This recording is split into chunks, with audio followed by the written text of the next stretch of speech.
decirme nada, me abandonó. Ella se fue y me dejó sin decirme nada, me abandonó. Me dejó por otro y solo me dejó sin decirme nada, me abandonó. Ella se fue y me dejó sin decirme nada, me abandonó. Me dejó por otro y solo me dejó sin decirme nada, me abandonó. Ella se fue y me dejó sin decirme nada, me abandonó. Me dejó por otro y solo me dejó sin decirme nada, me abandonó. Ella se fue y me dejó sin decirme nada, me abandonó. If you want to get fucked up real quick, just get gasolina. I see that. What is that? Capri Sun for adults.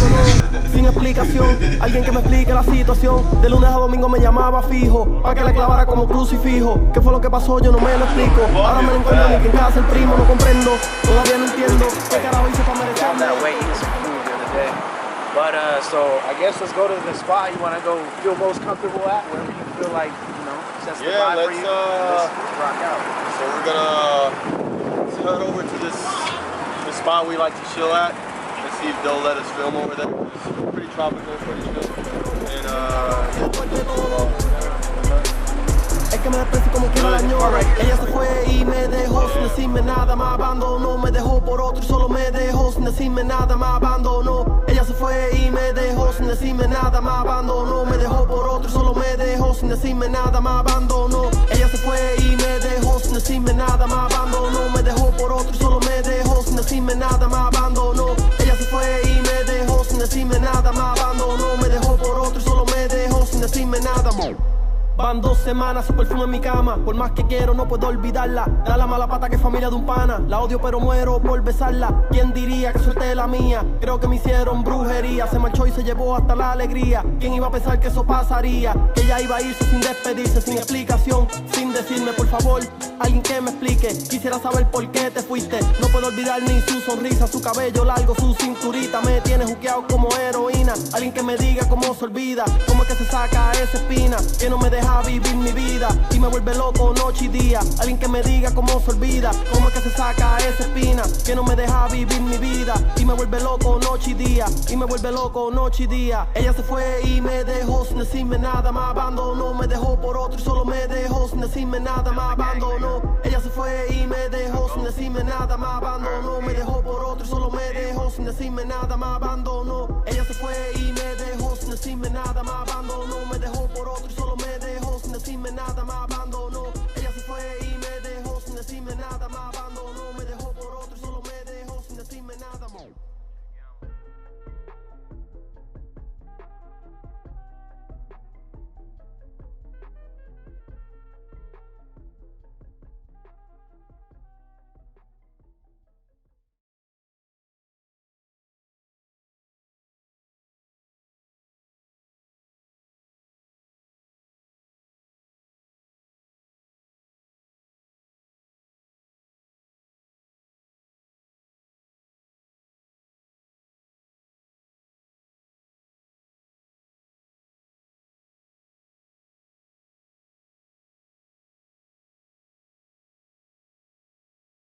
don't have a play, you pick from the pieces that are Okay, extra. so now I got my 7 right here.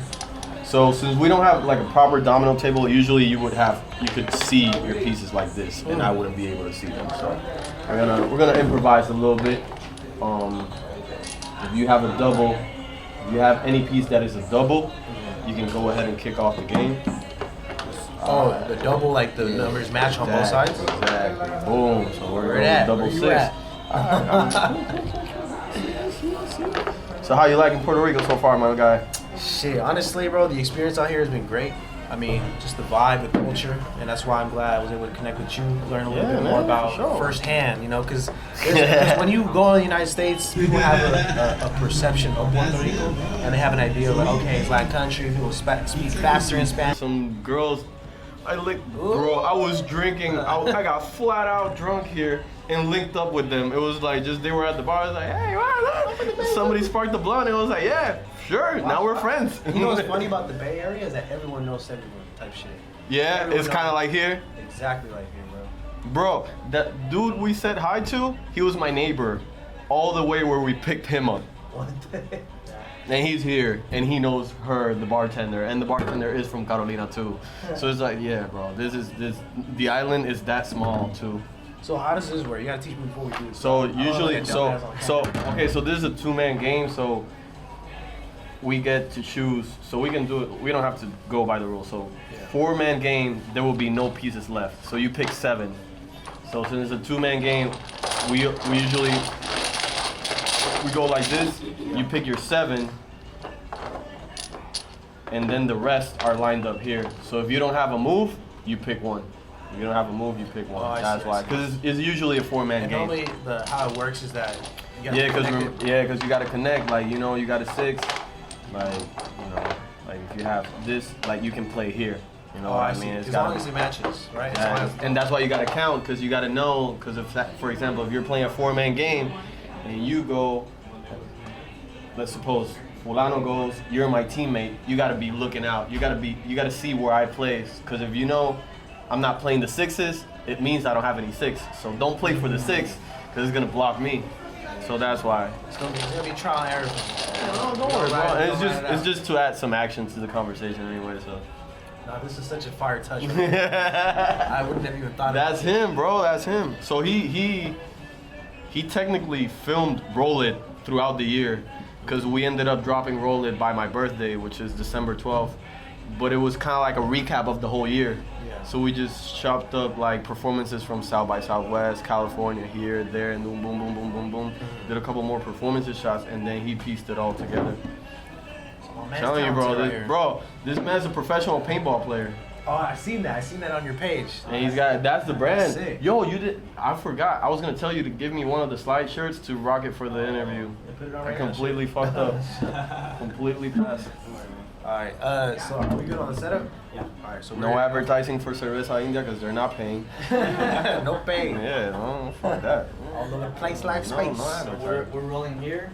Yes. Rolling here. Okay. Rolling sound on that too. It's recording. Cool. So I'm gonna take some B-rolls behind. It's all good. But we're anytime you want to stop us, just let us know. We can just continue to from there. All right. Do you want me to advise you about the time? You want to run in 30 minutes or 1 hour? So yeah, just like I would say, I'm probably aiming for 30 minutes, and then I don't know how long the whole thing will be, but I'm usually I like aim for that. Towards the last 5 minutes, just give me like a heads up of where we're at. Okay. That way I'll kind of like ask all the questions I want to let out. All right, so we're gonna aim for 30 minutes. Yeah. All right, so I'm gonna make like a hand sign. Just give me 5. So you guys can enter the wrap up. Yeah, it's all good. All right, cool. Alrighty. Well,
Thank you for showing up. Bro, you know what I'm saying? cheers. Cheers, my dog. It ain't exclusive. If it ain't an M1 exclusive, it's your boy BQ, and we're in the beautiful Puerto Rico, and I'm accompanied by my homie A1 in the flesh. It's nice to meet you, my guy. How's everything going? Chilling, God. Just having a beer, chilling. About to boss this domino out. Yeah, you gotta start it off, bro, because I don't know how this shit goes. Alright, cool. So we're gonna mix the pieces up, and I'm gonna let you just kick it off, bro. So just let me know. Sounds good. So Winston. So Winston is that's a cigarette brand, which we're not advertising because they're not They paying. ain't shit for that. They ain't paying shit. And so you're gonna pick your 7 pieces, and since it's a 2-man game, we're gonna have some extra pieces. So if you at some point in time you don't have a play, you pick from the pieces that are Okay, extra. so now I got my 7 right here. So since we don't have like a proper domino table, usually you could see your pieces like this, and I wouldn't be able to see them. So we're gonna improvise a little bit. If you have a double, if you have any piece that is a double, you can go ahead and kick off the game. Shit, honestly, bro, the experience out here has been great. I mean, just the vibe, the culture, and that's why I'm glad I was able to connect with you, learn a little bit more about firsthand, you know, because when you go to the United States, people have a perception of Puerto Rico, and they have an idea of like, okay, it's Latin country, people speak faster in Spanish, like, they got some fire food. Yeah, but our there's accent is a little weird. Yeah, no, I mean, it's different, you know what I'm saying? Nicaraguense, we have a fast accent. Like, we speak fast, but we speak out of rhythm. Like, ay, loco, ¿dónde va? Este ma es allá, este ma puta. You know what I'm saying? Like, it's a rhythm, you know what I'm saying? That is true. So that's why it was important for me to, you know, link up with you and kind of show that transparency and the authenticity of that culture. Yeah. So what do you think is one of the biggest misconceptions about Puerto Rico? I feel like one of the biggest misconceptions is that, other than the fact that we're American citizens and people don't know, not everybody knows that, is that we are not, we're not as loud as people think. But we are as loud as people think. I hear what you're saying. So, but yeah, we're I say other than the American citizen part, is how much this is still Latin America. Especially you being Nicaraguan, you can come and see, like, notice that, yeah, the Americans are here, but this is still very much Latin America. So it's considered American territory, technically, right? Do you consider yourself in America, or you still feel like this is still Puerto Rico, its own complete, land? yeah. So it's interesting because the little time that I lived in the States, I always thought, because of my love of hip hop and American pop culture, I always thought that I wasn't as Puerto Rican as my fellow Puerto Ricans. I see. And it wasn't until I landed in the States and I was like, oh shit, I'm very much Puerto Rican. Puerto Rican. That makes sense. You know what I mean? So it's like the mannerisms, when the music hits, everything is different. You know, you walk out of your crib and you're like, hey, what's up, neighbor? And like nobody in the States is like that. You know what I mean? Like everybody lives closed doors, secluded. Like it's more of a lively environment out here, and I just feel like we're a hybrid. We're definitely not the Puerto Rican that our parents or our grandparents were, but we're nowhere near close to what an American citizen is. Yeah. So how does this work? Your move, my guy. So it's my turn? Yeah. All right. So I have to find something that matches. Yeah, right? you gotta go for the 6 or the 1. Shit, I'm gonna come at this one right here. Again, we're not sponsoring Winston cigarettes. Like that? Don't smoke cigarettes, boys and girls. Like that? No, you gotta go. So you gotta go this way. You started at this, so you gotta go this way. I'm learning play something. 6. So you mentioned earlier that, you know, you were a fan of the pop culture in America, like just kind of like the urban culture. So how does someone from Puerto Rico consume that culture from out here? So like, I guess we'll get into like a little bit of reggaeton hip hop history here, but you know, like, Puerto Ricans started migrating. Well, it's not technically migrating, but they started moving in masses to the States in the 50s and the 60s. So there's generations of Puerto Ricans living in New York in these little like communities and these little subcultures that they've created. Yeah. So back in the day, you would have your cousin bring that hot tape from the States, and I'll be like, "Dope, bro! Like I got that fire, my guy! Like get that new Wu-Tang, or you get copy. Exactly, you would get like rough tapes, you know. We're talking back in the day. Like I remember my brother told me he would get cassette tapes, recorded cassette tapes. Damn. From whatever was hot in the States. Cassette. And you know you would get that like 2-3 months later. It wasn't like you were getting that. Wow. It's not like nowadays. So that's hella true. Exactly. Like if the new 50 Cent come out, you ain't touching it till halfway during the year. Exactly. Like, oh, shit, it's in the Everybody's club. already on the new one, and you're still on yeah. it. Yeah. So it's a little bit of that, and it's a little bit of like for example, the first rapper I was introduced to was Vico C. He's considered the grandfather. He's considered the father of rap in Spanish, and the grandfather of reggaeton, because he was like that bridge. And I remember seeing an interview of him, and he was telling like when he started rapping, he just wanted to be like Run DMC. Like that's all he wanted to be like, and eventually he evolved and created his own brand. And that was the first taste of hip hop that I got. American pop culture. My brother was super into rock and roll, super into classic rock and punk rock. He's 10 years older than me. And that's the first taste that you would get, but that sparks that flame, you know, and then you're like, okay, I want more. I want more of this. So we're talking about realizing what you could create. Exactly. So that was like 98, 99. I was still a kid, but my parents gave me that cassette, and it was over. After that, it was crazy, over. Bro. It's just like that, like in Nicaragua too. Like I'll go to Nicaragua visit my cousins, and they would hear about Snoop Dogg, they would hear about 50. Exactly. Eminem. I'm like, how the fuck y'all even know about that at a time when we didn't have streaming and we didn't have Instagram and so shit. you got the family members bringing them cassettes and all that. And you start, you know, and they come with the swag that comes from the States. So you see them rocking different gear and different clothes and different shoes and rocking it a different way. And you're like, man, like this shit is nice. So that's how you get introduced. It's through family members. It's through that connection to the States. You know what's really interesting is that like I've had this conversation with people in California numerous times where I'm like, urban culture influences the world, and I'm like. I'm always telling them like, you know what, people in other countries resonate more with people in the urban community more than any other industry. Yeah. Why is that?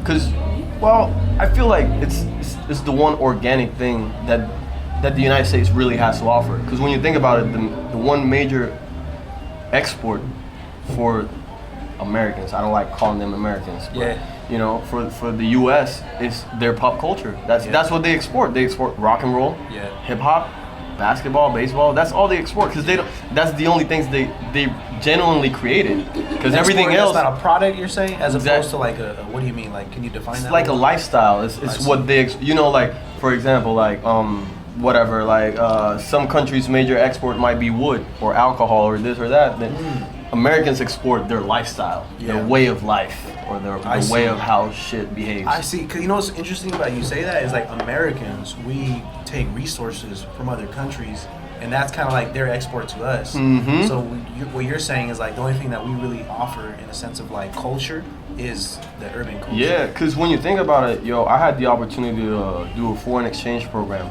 about almost 10 years ago, and I went to Spain, bro, and Spain felt like walking into the 90s in New York.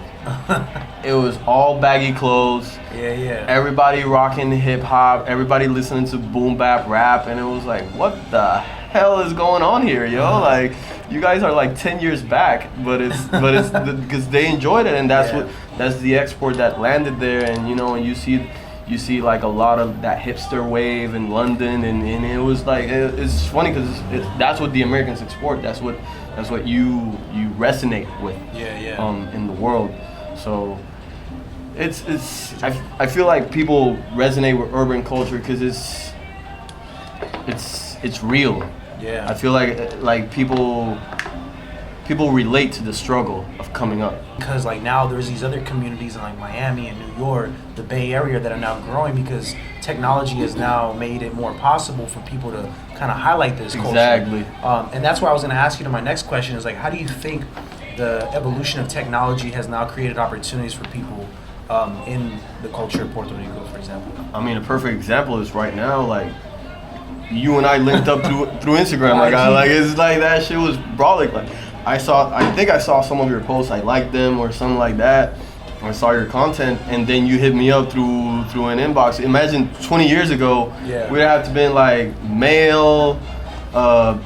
We had to like know someone. Like at least an intermediary, some like in the middleman to be like, hey, I got this guy and I got this artist. So it's like I feel like I remember seeing this this documentary about something about production, and this producer, his music producer, said that the technology evened out the playing field. Now it's whether you're good or not. Like the mediums changed. It's no longer CNN, ABC, NBC. It's like everyone can people are getting movie gigs off of Instagram. That's real. That's real. You know what I mean? Like you're getting casted off of your IG. Like you uploaded a photo. It's like, hey, you want to be in this movie? It's like, what?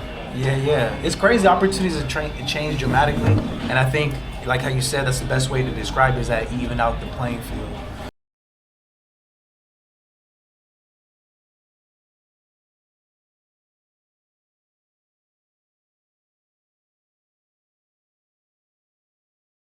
Let's talk a little bit more about like the hip hop culture in Puerto Rico. So can you describe that? How could you describe the hip hop culture in Puerto Rico? It's similar in a lot of ways to a lot of places.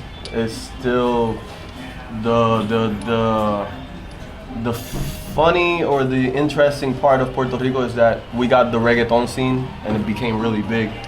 And reggaeton is like an offshoot of hip hop. Yeah. So you still have a lot of backpackers here in Puerto Rico, a lot of people who are on that backpack wave, on that hip hop backpack wave, you know, like. What do you mean by backpack wave? What is you know those backpack rappers, you know these purists, you know, no chains, no ice. Yeah. I rap and I listen to J Dilla. Okay. And, you know, you talking about the raw lyricist. Yeah, you know, and you got those, and you got the reggaeton wave, which would be the mainstream. I see. And a lot of us got mixed up in that wave because, you know, a lot of people, after the boom of reggaeton, it was like hip hop went into like a second realm here. I see. But hip hop was big, and we're the top, not the top MCs, but we were the ones who popularized rapping in Spanish. Now I would give that title to Chile right now. Chile is doing the best. I feel like Chile is doing the best hip hop in Spanish right now. Really? Who are some examples you can give?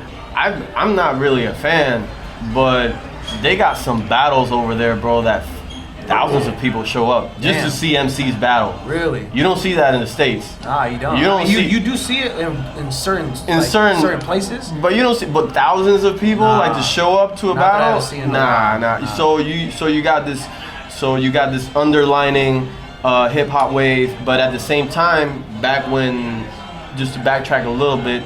Just to give it a little, so Vico C created the hip hop wave, then Tego Calderon kind of like brought it up, but Tego mixed with the reggaeton, and so it was like, boom, that's reggaeton.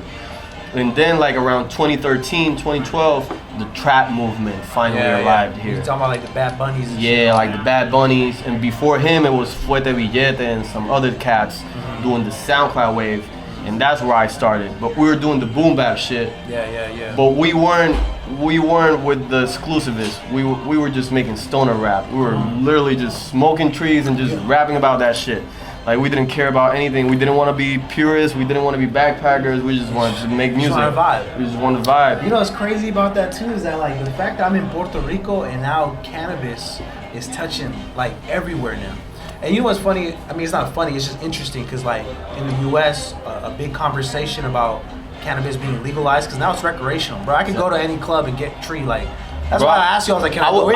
I was there in L.A. when it went from medicinal to recreational. I was like, wow, this shit is amazing. Like, it's crazy. California is living the life right now when it comes to that. You don't mind paying the rent. I mean, some might argue that because rent out there is fucking stupid expensive. Yeah, right now, an average household income to live in Silicon Valley is $120,000 a year. Which is ridiculous. It's fucking realistic, bro.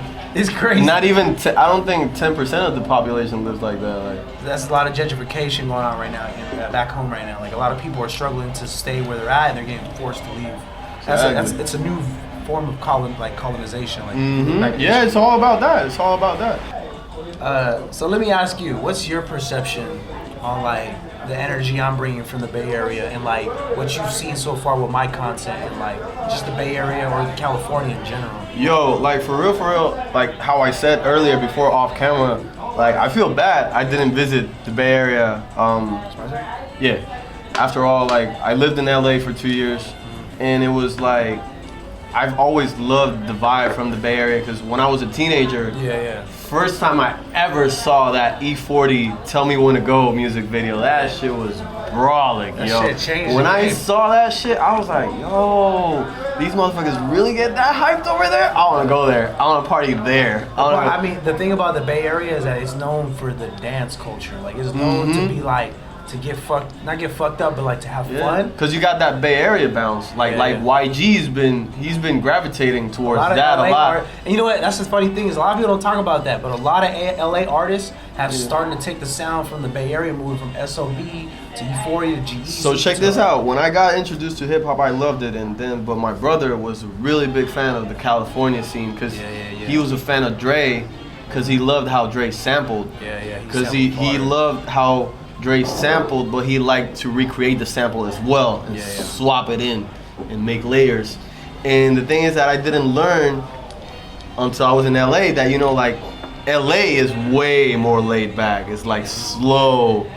But Bay Area got that bounce. Yeah, we got that they bounce. got that bounce. And it was like when I started hearing all these joints and like going into the discography of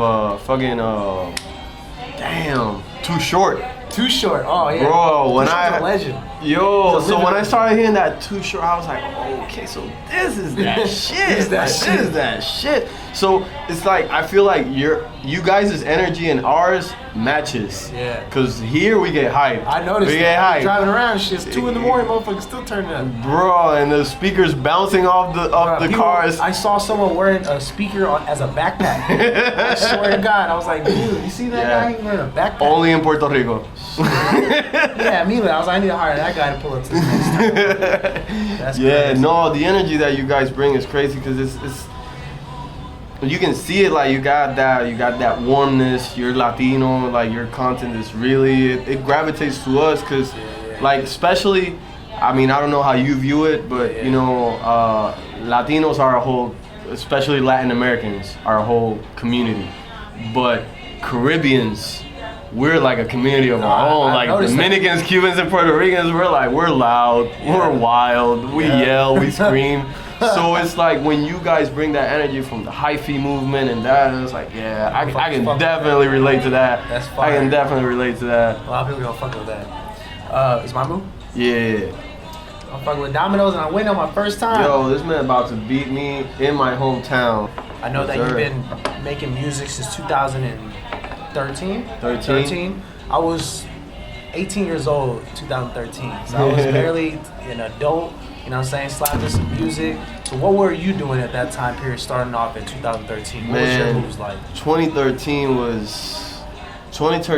was like a turning point. I was really into A1 NWG by Wiz Khalifa. Oh yeah, Wiz Khalifa out there, yeah. And I've always been a big Wiz fan, and I was also listening to Life Is Good by Nas. Oh yeah. So I had, I had a lyricist and a vibe. And then like people started introducing me to like Lana Del Rey and all this shit. And I was like, yo, I just want to make music to vibe to, but I wanted to keep it lyrical because we were always rap fans. Exactly. Because so I started my group with the Ghost, Andy Perez, and God rest his soul, Eduardo Alvear. And we just started this hip hop group, and our wave was like, we were kind of like a hybrid between Wu-Tang and NWA. Because we were like, it was a group sound, it was a group unit, but everybody also had their wave and their sound and their kind of like their style. And so we're just like, bro, we had like a mattress, recorded that shit to like a interface, Pro Tools. At the closet, simple mic, and but we were just making that shit. We wanted to be those stoners that you wanted to chill with. We wanted to be those cool stoners that you wanted to chill with, and so we started making all those moves. By that time, Bad Bunny had already like starting doing his thing. I hadn't heard of him until like maybe 2 years later, but him and a lot of people were already on the waves, trying to make their own sounds, trying to like separate themselves from reggaeton in a way. Makes sense. So it was like we were trying to create this whole new era of music for Puerto Rico and for Latinos in general. So that's what we were creating. I was with the group. I was the one bilingual MC, so that's why we named the group New Wave Gang, because that was our hook. It was like, oh, we got the cat that can spit in both languages, so we would mix the Spanish with the English. I roach in the ashtray, sitting in the coop. Man, I'm feeling good cause the check came through. As the clock hits 5, it's time to say bye. I hit the road, windows down, time to get high. After working 9 to 5, I just wanna relax, kick back and unwind, have a cold one and a nap. But the dealer hit me up, he said I got the good stuff, come pick it up. I get my cut quick and I hit the road. I knock on the door and just the like, smoke lifts me up. it wasn't that.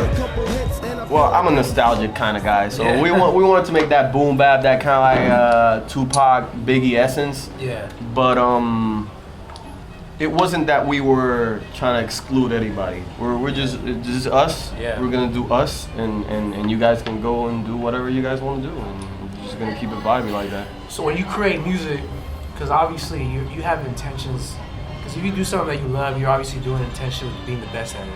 So my question is to you is like, what is your goal when you try to create a hot track? Or like, when you try to do something that's like different in the algorithm, like what are you doing right now to do that? So I feel like music, whether people want to accept it or not, it's always going to be about storytelling. Yeah. It's like, I love the narrative, and I feel like nobody can kick a narrative better than I can. So when I hop in the booth, when I sit down and write a verse or write a song, I'm trying to write the best story that you can relate to. Whether it's a party song or it's sad or it's anger, I want to tell that story, and I want you to feel it in your bones, you know, like, because I feel like the most organic wordplay comes from telling a good story. And then he did Dear Mama. Yeah, he did Dear Mama. That shit still hits the soul, man. Bro. And you know what's crazy? You mentioned earlier about how generations were able to influence other generations. There was a quote by Tupac, and he said, I may not change the world, but I will spark the brain that will change the world. And a lot of people feel like that was about Nipsey Hussle. It's Nipsey, it's Kendrick, Yep. it's J. Cole. Yep. It's all of them. He sparked all of them. Like, it's the same. Like, you know, you see the generation, like, you know, and when you take it to sports, it's Michael, it's Kobe, and it's the rest. And now it's Pac, it's Kendrick, and it's the rest, and everybody that comes afterwards. Like, it's you gotta carry the torch. It's crazy. It's unfortunate how it takes a person's death to spark that light into people. But that's where I feel like legacy does. It's a life continuing. It's like, that's why people celebrate life as opposed to like grieving. Because I feel like we should celebrate people's life after they pass, because their life, their physicalness, their physical body may not be here, but their spirit. But you gotta within everybody else. And you gotta celebrate what they inspired, what they brought to the table. And that's why I feel like when Nipsey passed, it did something to LA. Like, it did something to California. Like, it did something to the whole US. Like, everyone felt that, you know what I mean? Because Nipsey Hussle, I used to follow Nipsey Hussle really tough. His hip hop music, his business. He was an entrepreneur. He really how you say, emphasized on knowledge. If you ever watch any of his interviews, it was really a game. I wouldn't say I was a fan, but I was a follower, because he was closely associated to a lot of artists that I did follow. And to me, it was always so impressive for him, the fact that he was like, he had technically already made it. Yeah. He didn't want to leave the hood. And people ask him, like, why don't you leave the hood? It's like, no, bro, like, I'm from here. Why do I have to leave? Like, why do you have to make it and leave for people to think that you made it, you know? And he inspired that. He inspired appropriation, and but he, you know, taking ownership of what's yours. It's like, no, this land is ours. You know, like, this is ours, and I'm gonna build it. And I remember a lot of people asked me, like, oh, why you came back to Puerto Rico? It's like, it's home, bro. It's still home. Like, it's the good with the bad with everything, it's still home. And I'd rather die home trying to work for my people in my land than to die somewhere else rich in a place I'm never gonna be that I'm never gonna really own. It's a real philosophy in life. You gotta have shit. And with Kobe, that's the last question I want to ask you, because what I noticed about the impact with Nipsey is also what I noticed with Kobe. When Kobe passed away, like how we mentioned it off camera, like, that shit really hit home. Yeah, and you're all the way in Puerto Rico, you know what I'm saying? Like, you're in Puerto Rico and you got LA, that's like the home of Kobe. So like, how do you feel like, what do you think Kobe's impact was to the culture internationally? Kobe was, like, taking outside the obvious, like, he was our Jordan. and you saw Jordan in videotapes. Yeah. You saw Kobe live. Yeah. Like, this motherfucker was thrilling to watch. For sure. Especially in that fourth quarter. It was like, bro, fourth quarter and coming in to fuck up your money. Yeah. So, but it was his hard work, and it was the fact that I feel like it's the one figure of this whole generation. It's the first figure to leave the earth of that stature. Yeah. You know, Jordan hasn't died. Madonna hasn't died. Prince, you know, like Prince, Michael Jackson, they're older. But Kobe, he's a guy of the 90s and the 2000s. So we thought this guy was gonna be around forever. Yeah. And all of a sudden you're gone? It's tragic. It's like, you know, so he sparked that because, yo, even my mom said, like, I feel like I knew him. Everywhere. My mom said the same shit. I felt like I knew him. I've heard this motherfucker's name all this time, and I felt like I knew him. So, and especially for me, he was my favorite player, yo. I grew up playing ball. Like, that was my guy. Like, and to, like, he's gone. Like, he's actually physically gone, but he sparked a whole generation way more than basketball. Like, people got that Mamba mentality. It's just like you got to go in and do your work, and you know, so it's rough that people have to pass away, but you never know what you had until you lose it. So it doesn't. You lose people, and you're like, wow. Because when you think about Tupac, Pac had like 6 albums. He died at 24. How the fuck do you put in 6 albums? Before hitting 25, yo, like, you know, that's that work you got to put in. It's legacy. That's crazy. So I also seen people in Puerto Rico and Dorado, they were wearing Kobe Bryant jerseys, and I was like, damn, like this just goes to show how impactful that culture is. Global. It's global. You're gonna see Kobe Bryant jerseys are gonna be like Tupac shirts and like Che Guevara shirts. They're gonna be just like that. It's gonna be generational. It's gonna be like your kid and your kid's kid is gonna be rocking a Kobe jersey, like just like that. It's gonna be like that. It's real. Culture is real.